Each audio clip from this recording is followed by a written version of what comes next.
예산 분석 두 번째 시간인데요. 이 시간에는 R&D 예산에 대해서 살펴보도록 하겠습니다. 소장님, 그 R&D 예산이라는 거는 우리가 SOC 예산하고는 거의 성격상 어떻게 보면 대척점에 있는 것으로 느껴지는데요. R&D 예산이 어떤 식으로 구성되어 있는지 좀 설명해 주세요. 예, R&D 예산은 이제 연구 개발이거든요. 네. 그래서 그 연구 개발하다 보니까 이제 과학기술부 쪽에 많이 있지만 네. 다른 곳도 꽤 많습니다. 그래서 예를 들면 지금 2023년도에 30조다. 그러면 과학기술의 9조 6천억이니까 3분의 1밖에 안 돼요. 네. 그리고 나머지 뭐 산업 중소기업 에너지에 한 7조, 교육부에서도 한 2조. 이거 대학이 가는 건데요. 그다음에 사회복지에도 1조가 있어요. 뭐 보건 뭐 연구하고 그런 게 있으니까. 그다음에 SOC도 한 8천억 있고, 그리고 기타가 한 10조 가깝게 있습니다. 근데 이제 이 R&D도 국가의 발전 단계에 따라서 특성이 많이 달라질 것 같아요. 예산 자체가 이렇게 우리가 산업화되는 또는 경제 발전 단계 이런 거에 따라서 변화하는 특성에서 보면 R&D 예산이 그런 변화하고 굉장히 많이 맞물려 있지 않나요? 예, 아까 SOC 예산 같은 경우에는 사회가 안정화되고 어느 고도화되면 줄어야 된다는 얘기 많지만 R&D는 지금 이제 그 어떻게 보면 미래에 대한 투자다. 그래서 늘리는 경향이 많고요. 근데 이제 이게 또 R&D가 이 사람이 하는 거기 때문에 줄일 때 제일 쉽게 줄일 수가 있어요. 그리고 R&D는 아무래도 이제 공공 부분에서 많이 하다 보니까 공공 부분은 줄여도 저항을 좀 덜 하잖아요. 그래서 그런 문제가 있습니다. 꼭 필요하지만 그러니까 예전에 왜 그런 말이 있었는데요. 저기 피터 드러커가 그 중요한 일은 급하지 않다.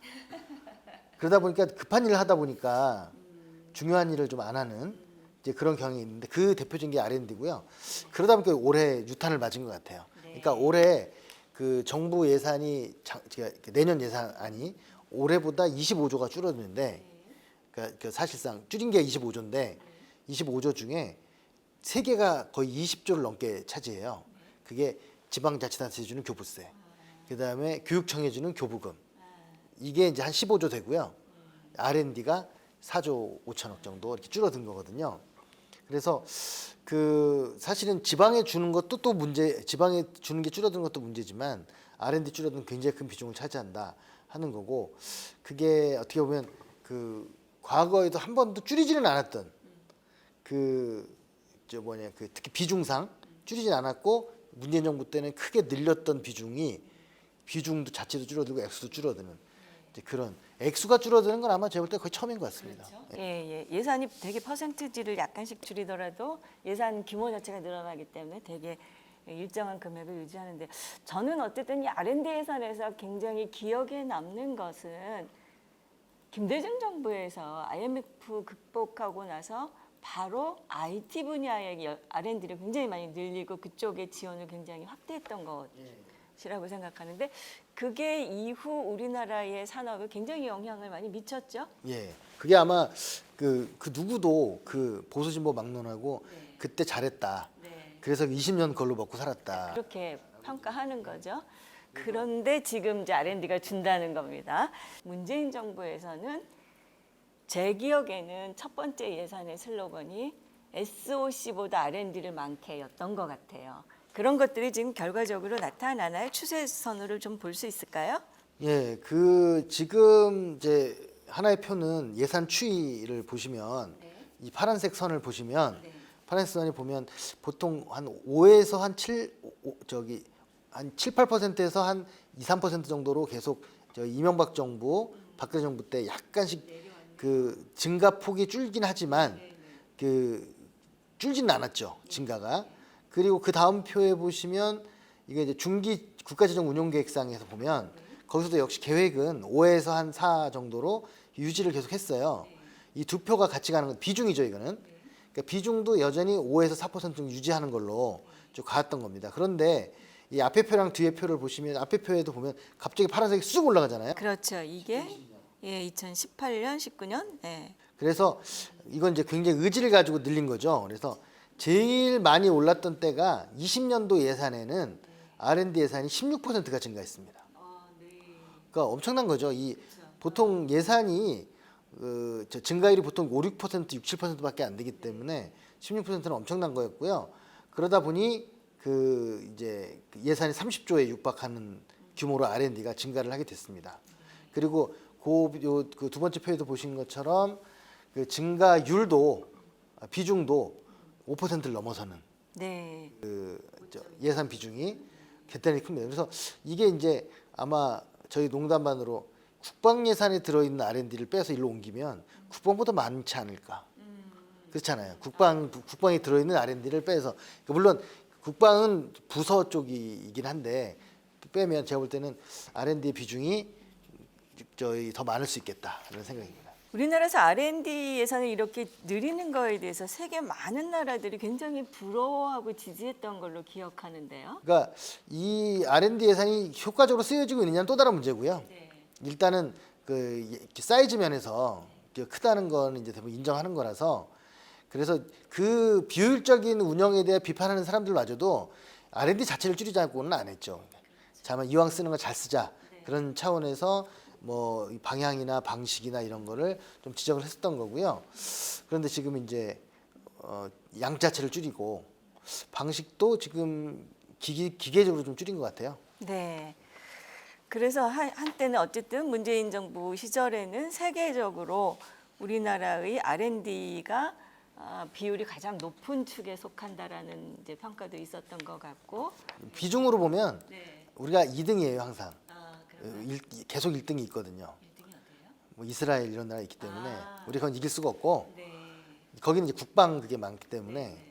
그래서 실질적으로는 나라의 규모나 이런 걸로 보면 우리가 이제 1등이죠. 근데 물론 사이즈는 뭐 또 미국이나 중국이 있으니까 인구가 워낙 많아서 있지만 전체적으로 우리가 거의 톱 수준에서 계속 왔다 갔다 했다는 건 틀림없는 것 같습니다. 네. 그럼 이걸 정부별로 나누어서 증가 추세를 좀 보면 어떻게 나타날까요? 지금 정부별로 보면 국민의 정부, 참여정부, 이명박 정부 이렇게 쭉 나오는데요. 지금 GDP 대비 R&D 비중이 국민의 정부 때가 2.2%였어요. 비중이. 그러니까 노력은 했지만 그 전에 너무 적었던 거죠, 사실은. 저도 그래서 이거 보고 깜짝 놀랐는데 그 전에 그럼 얼마나 썼다는 거지? 이런 생각이 좀 들더라고요. 근데 여하튼 그리고 참여정부 때 이걸 2.6으로 해서 6위까지 올라간 거죠.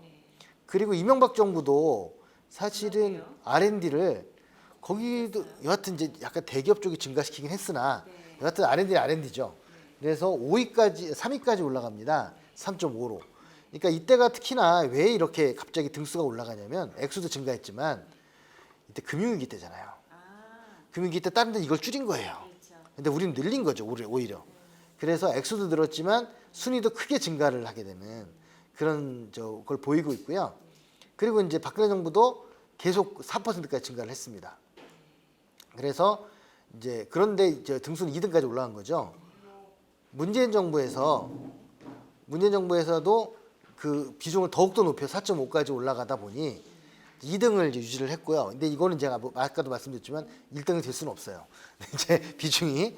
근데 여하튼 그런데 그래서 이제 문재인 정부 말기에는 이제 5%까지 올라가게 되는 그런 모습을 보입니다.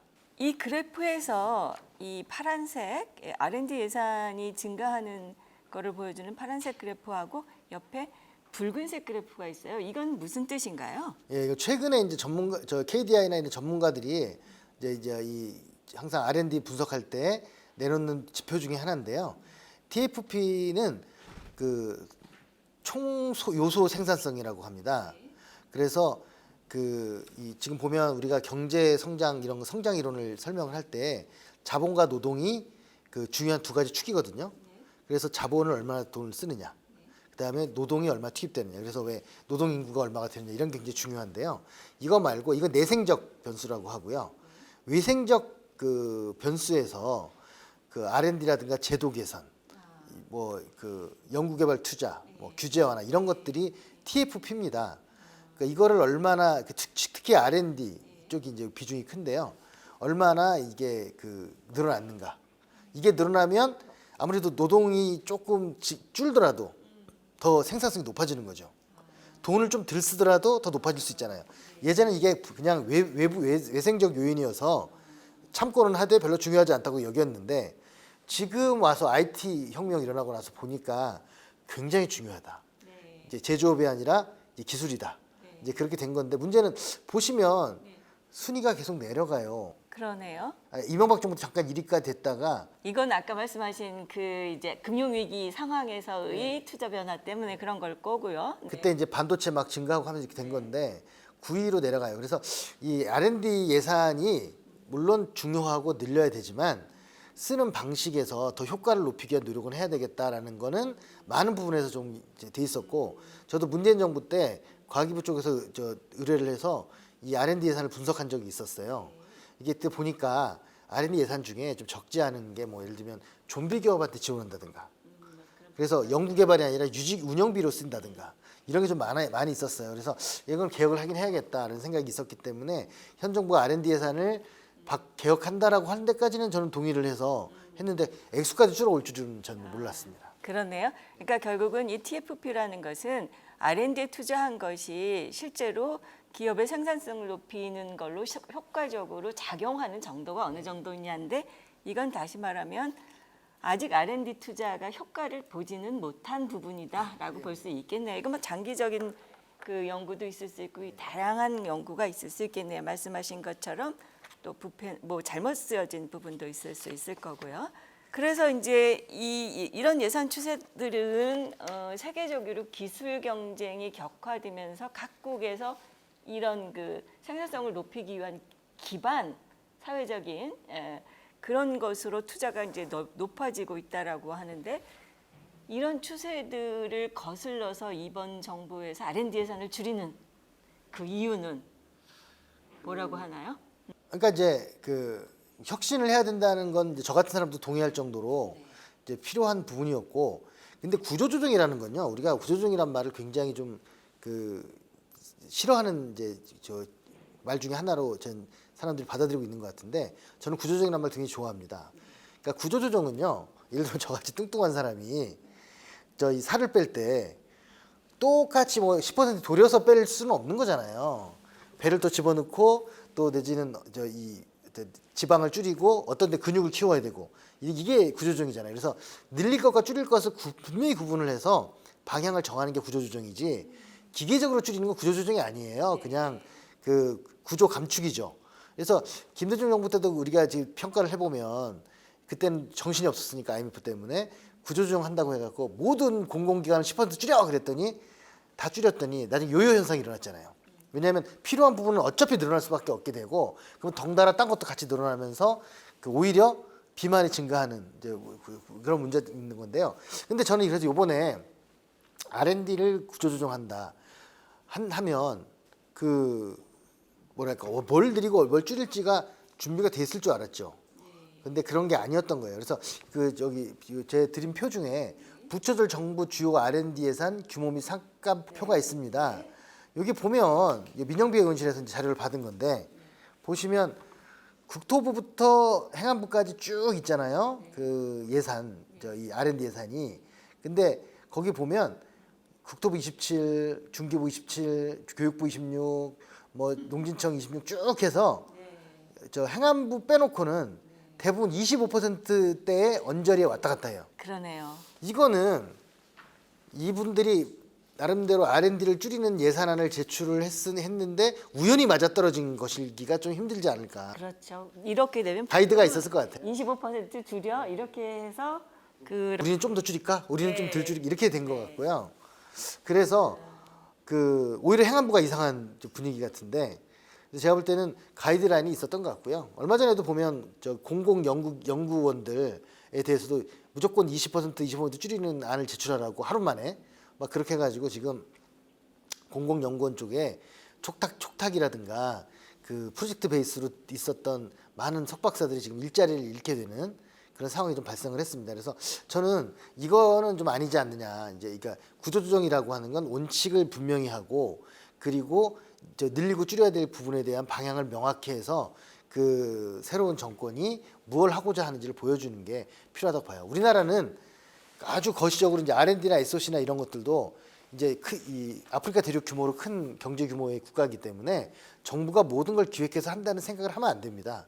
다만 방향을 어느 쪽으로 잡을 거냐, 뭘 늘리고 뭘 줄일 거냐 정도의 생각을 하는 게 필요하다고 생각하고, 이게 바로 이제 예전에 참여정부 때 톱다운 제도라고 하는 그 시스템을 만든 이유가 그거거든요. 그러니까 그 아무리 뛰어난 그 집단도 우리나라 전체를 통제할 수 없어요. 그러면 방향을, 운전대를 가지고 방향을 이제 바꿔가는 이런 걸 해야 되는데, 지금은 제가 볼 때는 $100 시대에, 개발 국가 시대에 그렇게 하면 될 것 같다는 생각. 그나마도 그때는 방향이라도 분명했는데 그것도 없이 그냥 양을 줄이는 그런 정도에 머물러 있지 않을까라는 걱정을 합니다. 전체적으로 이제 지금과 같은 시기에 R&D 예산을 줄인다라는 것 자체가 국가의 발전 방향하고 맞느냐라는 얘기를 할 수밖에 없을 텐데요. 이 세수가 줄은 것의 영향이 여기에 물론 있겠죠. 네, 그렇지만 세수가 줄었더라도 SOC 예산은 늘었고 R&D 예산은 줄었다라는 것은 또 다른 방향성을 가지고 있는 거죠. 네, 그렇습니다. 그러니까 세수가 줄어든 거는 경제가 안 좋아서라는 것도 있지만 사실은 감세 때문이거든요. 지금 법을 바꿔서 바꾸는 세법 개정안은 아직 통과가 안 됐지만 작년에 시행령을 바꿔서 하는 세율 개정을 통해서 작년만 5년간 80조를 이미 감액을 했어요. 저희 연구소에서 보고를 냈는데, 그러다 보니 한 뭐 다시 계산을 해보긴 해야 되지만 5년간 80조거든요. 그러면 그 산술적으로 계산하면 한 16조 정도 되잖아요. 그러니까 올해 세수 감소하는 59조 중에 한 3분의 1 정도는 감세로 줄어든 거다, 이렇게 좀 보여지고 있습니다. 그래서 그런 부분들이 있고, 일단 그런 상황이 하나 있고, 그리고 또 하나는, 그러면 우리가 이제 예를 들면 수입이 줄었으면 뭘 지출을 줄여야 될까? 그랬을 때 우리가 이제 우리 농사 지을 때도 그러잖아요. 씨앗을 먹진 못하죠. 내년에 쓸 씨앗은 오히려 씨앗을 늘려야죠. 이럴 때 오히려. 그리고 정말 우리가 볼 때 급하지 않은 거를 줄여야 되잖아요. 근데 그런 부분에 대한 생각이 SOC가 급했던 것일까? 그러니까 지난 20년간 계속해서 줄여온 SOC, 더 줄일 수 있었지만 정치적 부담이나 이런 것 때문에 덜 줄였던 건데, 그런 거를 오히려 늘리고, 그리고 이제 씨앗이라고 할 수 있는 R&D 예산을 줄이는 것은, 그건 제가 볼 때는 보수 진보 막론하고 지금 굉장히 당황스러워하는 그런 것 같습니다. 그러면 실제로 어떤 분야가, 어떤 항목들이 줄어들었나요? 지금 이제 부처별로는 굉장히 일률적으로 이렇게 감축을 시켰는데, 그러면 각 부처의 그 변화, 그러니까 감소되는 예산이 어떤 특성들을 갖고 있는지 볼 수 있을까요? 예. 주로 크게 정통부 자료를 보면 그러니까 감액의 규모가 제일 큰 것들을 보면 비율이죠. 예. 뭐 대기 탄소 순환 시스템 연구라고 해서 이게 이제 기후 변화 대응하는 거예요. 이거를 거의 반으로 줄였습니다. 64억에서 42억으로. 그다음에 나노 소재 기술 개발 같은 경우에도 한 300억 정도 줄였어요. 10%. 그다음에 핵 관련해서는 대부분 늘렸는데, 사용 해결료 저장 처분 안전성 확보를 위한 핵심 기술 개발. 그러니까 이건 안전에 대한 거잖아요. 그러니까 역시나 핵도 신설하고 시설하는 건 늘리고 안전은 좀 줄인 것 같아요. 그래서 245억이 193억이 됐으니까 20%를 줄이니까 대단히 많이 줄인 거죠. 그다음에 다목적 방사광 가속기 구축도 약 200억 정도 줄였고요. 그다음에 실시간 해저 재해 감시 기술 개발도 40억을 8억으로 줄였으니까, 이게 이제 해저의 일들이잖아요. 이게 사실은 쓰나미 이런 관련된 거거든요. 이게 이제 앞으로 어떻게 될지 모르니까. 그다음에 인재 활용 확산 지원 같은 경우에도 거의 790억이 480억이니까 한 30% 이상 줄였습니다. 이게 바로 이제 저희 인재 개발하고 이런 거거든요. 그래서 새로운 어떤 신진 학자들한테 지원하는 건데 이것도 줄였고요. 한국과학기술연구원 운영비 지원을 이것도 2천억 줄였습니다. 이게 바로 이제 그 밑에도 원자력연구원, 항공우주연구원, 이게 대부분 연구원들 예산을 줄였다는 거예요. 그럼 연구원 예산을 줄이면 연구원들 월급을 깎겠습니까? 정규직? 안 깎죠. 연구원들이 하는 외주를 불러가지고 하는 이런 어떻게 보면 추가적인 연구를 못하게 되는 그런 게 됩니다. 그래서 오히려 아마 제가 볼 땐 계산 또 해봐야 되지만, 그 연구원들은 예를 들어 고정 비용이 있잖아요. 그럼 그 위에 연구비가 있잖아요. 그러면 연구비를 줄이죠. 고정 비용을 안 줄이고. 그러면 실질적으로 연구는 거의 몇 분의 1로 줄어드는 어떤 게 나타날 것 같아요. 그러면 실제로는 예를 들어 10%를 줄여도 실제 연구는 거의 반 이상 줄어드는 이런 효과가 나타날 수도 있겠다라는 생각입니다. 그러니까 항목별로 보면 기후 변화에 대해 예산이 많이 줄었고 원자력은 늘었는데 원자력 안전에 관한 부분만 줄었고 이런 게 특징으로 보이네요.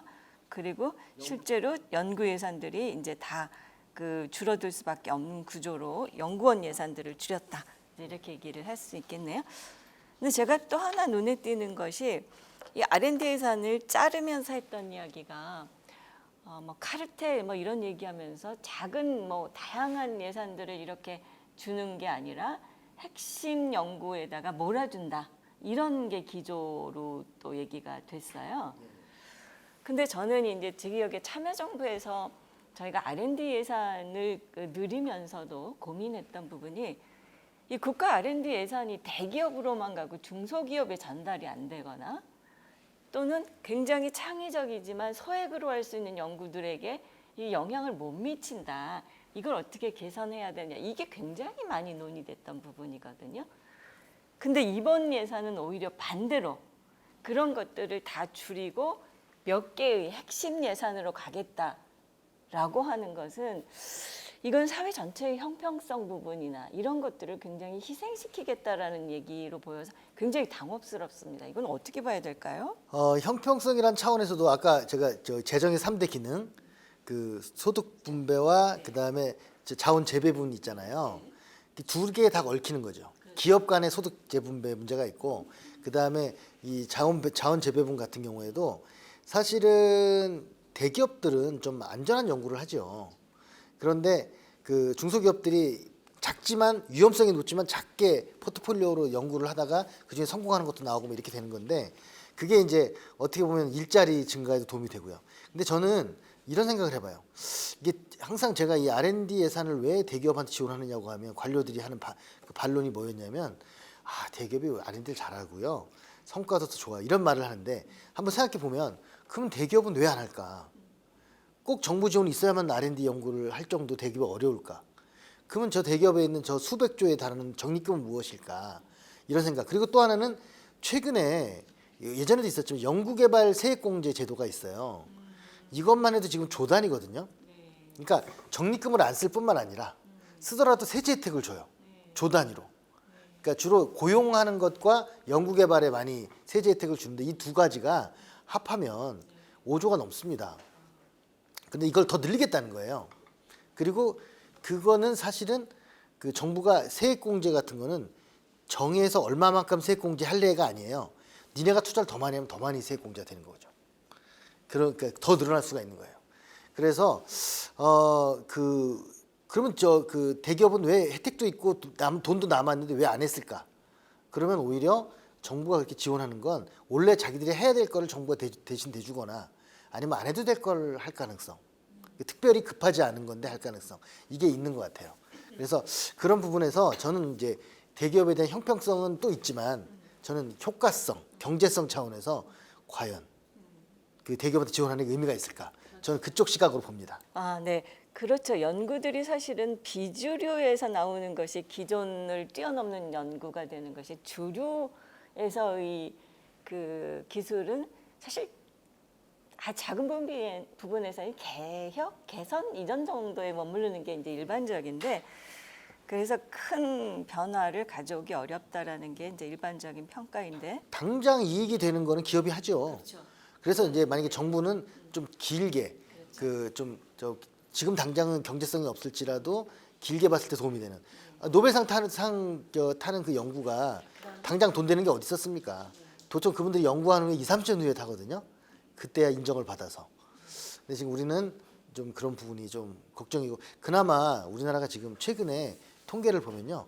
이공계는 유학파 교수가 아니라 국내파 교수가 많아지고 있대요. 그러니까 그만큼 우리 수준이 높아져서 굳이 외국 가야 되나? 이렇게 되는 거예요. 그 우리나라의 이공계를 이제 외국 학생들이 와서 공부한 다음에 뭐 미국이나 다른 나라 교수로 가는 사례가 굉장히 많아졌어요. 그러니까 그만큼 이공계 쪽에 그게 넓어지다 보니 그게 정 R&D 힘인 거예요. 그렇죠. R&D 힘이겠죠. 지난 수십 년간 누적된 R&D 힘이 생겨서 이공계가 살아나는 거예요. 근데 뭐 당장 1, 2년 사이에 뭐 그게 크게 충격이 있지 않겠지만 안 좋은 쪽으로 방향이 되지 않을까 하는 우려가 듭니다. 자, 이제 R&D 예산을 쭉 살펴봤는데요. 결국은 이런 식으로 예산을 편성한다는 것은 전체적으로 보면 일자리 구조가 청년 일자리보다는 노인 일자리 쪽으로 편중이 되는 결과를 가져올 것 같고요. 또 아까도 지적했지만 전체적으로 수액 재배분보다는 불평등이 오히려 커지는 쪽으로 갈 것 같고요. 일자리가 만들어지는 것보다는 없어지는 쪽으로 갈 것 같고요. 이렇게 놓고 보면 더군다나 지금 시급한 기후변화나 안전 문제에 대해서는 오히려 안전 불감증이 여전히 이제 존재하는 쪽으로 보이고요. 이렇게 지금 예산의 특성들을 잡아본다면 이 정부를 어떻게 평가해야 되죠?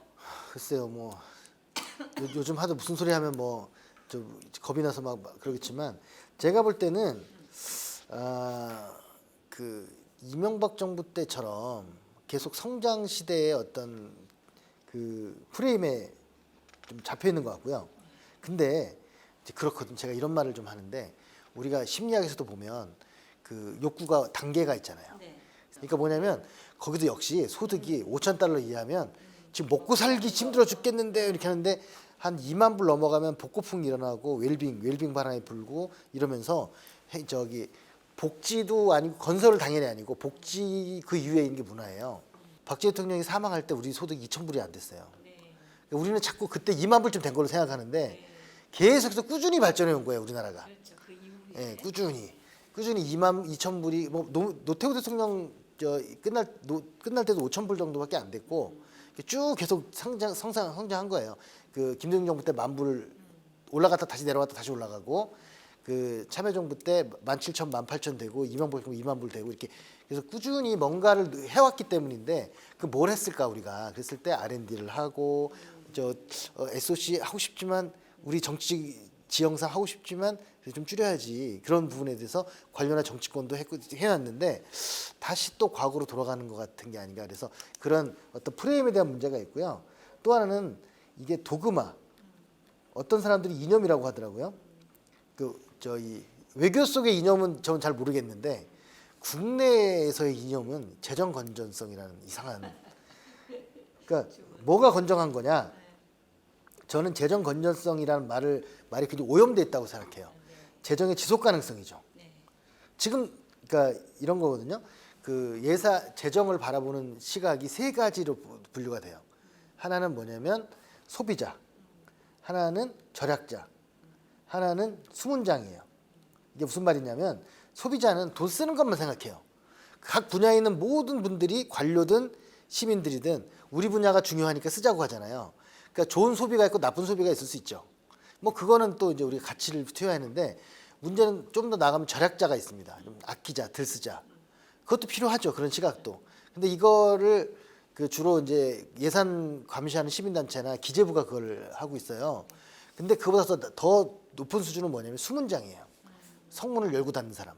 쓸 때 쓰고 안 쓸 때 안 쓰는 걸 하는 사람이에요. 그러니까 만약에 기재부가 수문장 역할을 한다면 옛날 기획예산처나 경제기획원이 하듯이 그래 뭔 줄이고 뭐 늘려야지라는 큰 시각을 가지고 하겠죠.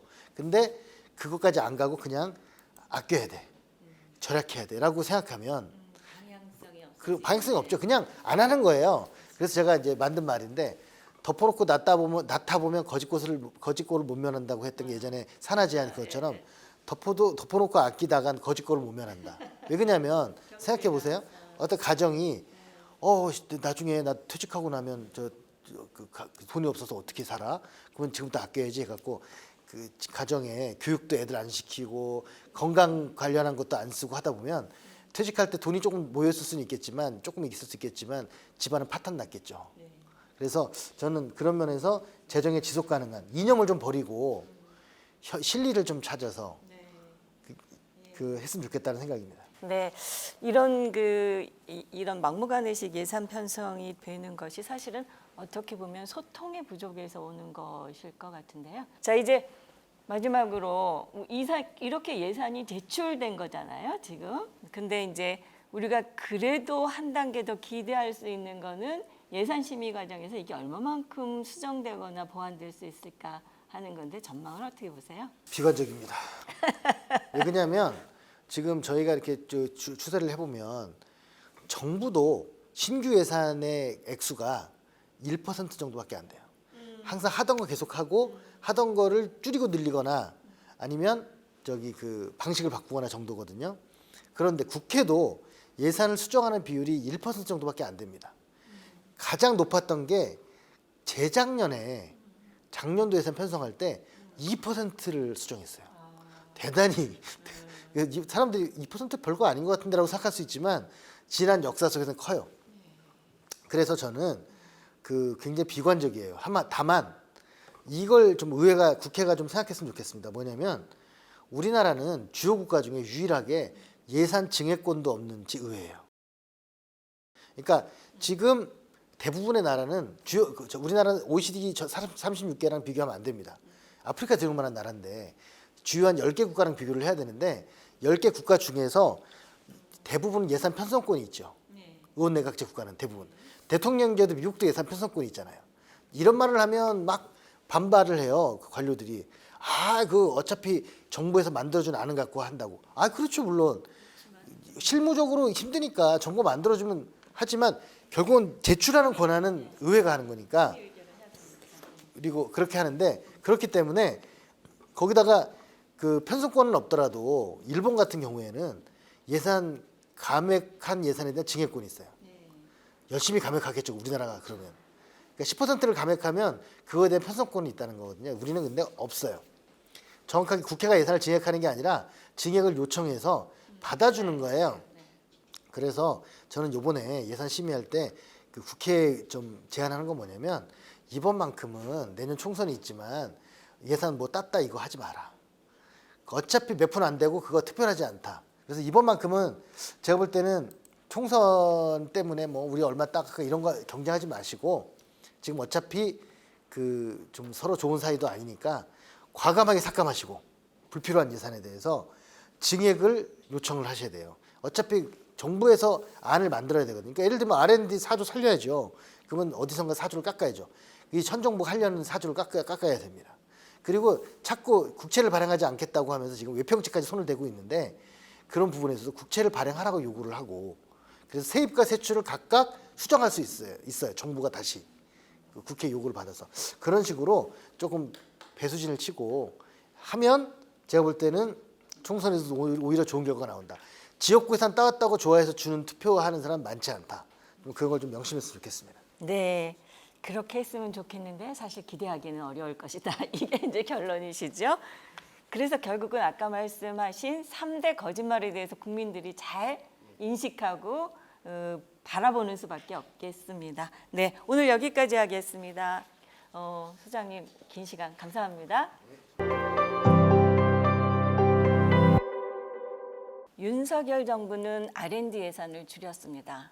예산을 줄였을 뿐만 아니라 예산의 배분도 대기업 소수 주제에 집중하고 있습니다. R&D 예산을 통해 보이는 것은 정부가 국가의 미래에 대한 비전이 없다는 것입니다. IMF를 극복하기 위해 김대중 정부는 IT를 집중적으로 지원했습니다. 참여정부는 R&D 예산이 대기업에 집중되는 불평등을 바로잡기 위해 노력했습니다. 하지만 지금 정부는 불평등은 확대하고 미래에 대한 투자는 줄이는 방향으로 가고 있습니다. 윤석열 정부에서 내일이 없다는 것은 재생에너지 예산에서도 보입니다. 기후위기가 심화되고 있는 상황에서 재생에너지 예산은 줄이고 원자력 예산은 늘렸습니다. 윤석열 정부의 기후 문해력, 클라이밋 리터러시가 얼마나 낮은지 보여줍니다. 이런 방향은 국제사회가 요구하는 책임을 회피하면서 외교적인 문제와 수출 비중이 높은 우리나라의 국제 경쟁력을 훼손할 것입니다. 원자력 예산을 늘리면서 유독 원자력 안전과 관련한 예산만 줄인 것도 정부의 안전 불감증을 보여줍니다. R&D 예산 감소로 다양한 연구를 담당해왔던 많은 연구원들의 일자리가 사라질 것입니다. 국민의 삶을 지탱하는 일자리에 대한 관심이 없고 미래에 대한 비전과 투자가 없는 윤석열 정부의 예산, 이제 국민이 정부의 존재 이유를 물어야 할 것입니다. 지금까지 김은경의 지구전이었습니다.